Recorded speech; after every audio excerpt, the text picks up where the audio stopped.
Well, this is the last episode where we'll explore the question of whether Jesus really did rise from the dead. Again, if you missed either of the last two, I would suggest you go back and maybe catch up and watch those first. But the fourth option is what has been called the Swoon Theory. This was first suggested back in the late 1700s, and then it gained attention in the 1960s through a book called The Passover Plot. This idea is a little different than the others. It says Jesus never really died on the cross. He never resurrected because he never died. This theory says that he was mistakenly reported to be dead when in reality he just swooned or passed out on the cross from exhaustion, pain, loss of blood. Or in the immortal words of Miracle Max from one of my favorite movies, The Princess Bride, he was just mostly dead.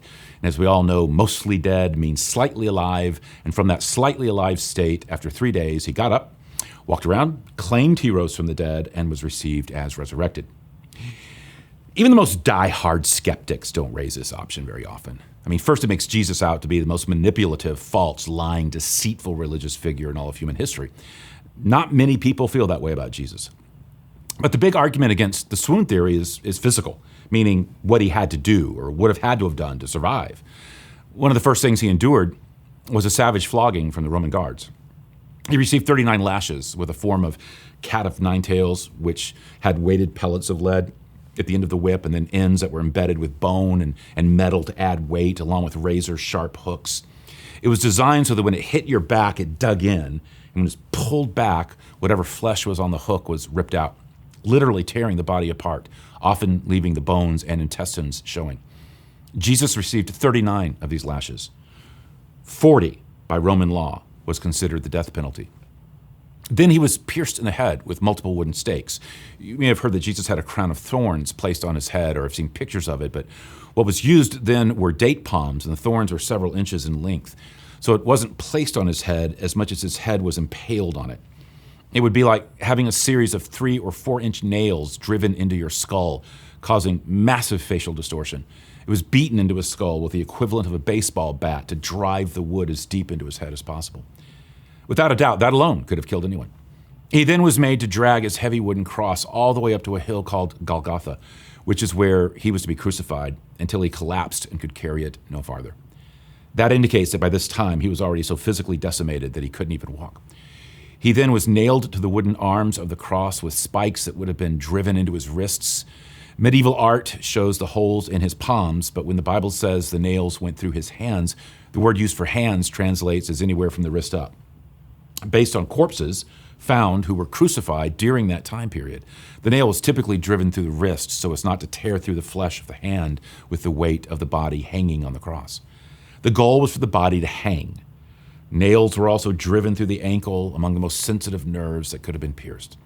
This is where we get our word excruciating, literally from the cross, a pain that is so severe it can only come from crucifixion. After suffering all of that, Jesus then hung on the cross until he essentially suffocated to death. You had to push yourself up against the spike in your ankles to breathe, and eventually the body tires of this, and the person chokes to death. And finally, Jesus was pierced in the side with a lance to ensure death, and subsequently announced dead by Roman experts. Swoon theorists would have us believe that this is what happened next.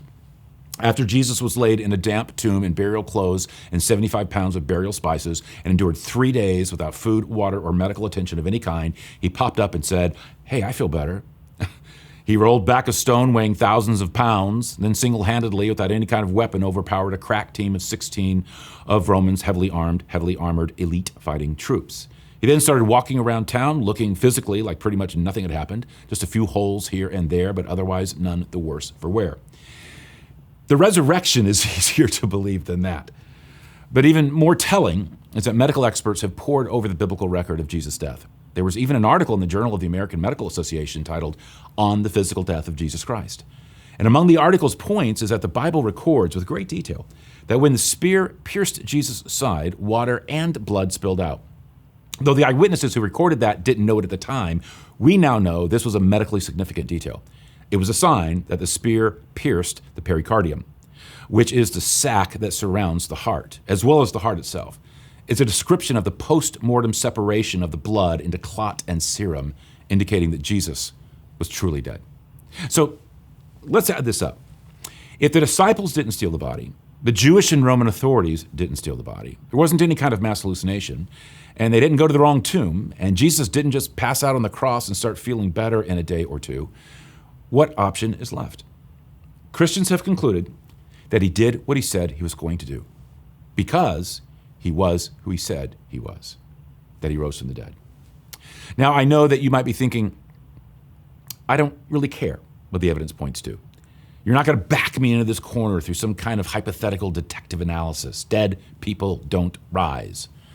And you're right, they don't. We know that now, and they knew it then, but that's kind of the point.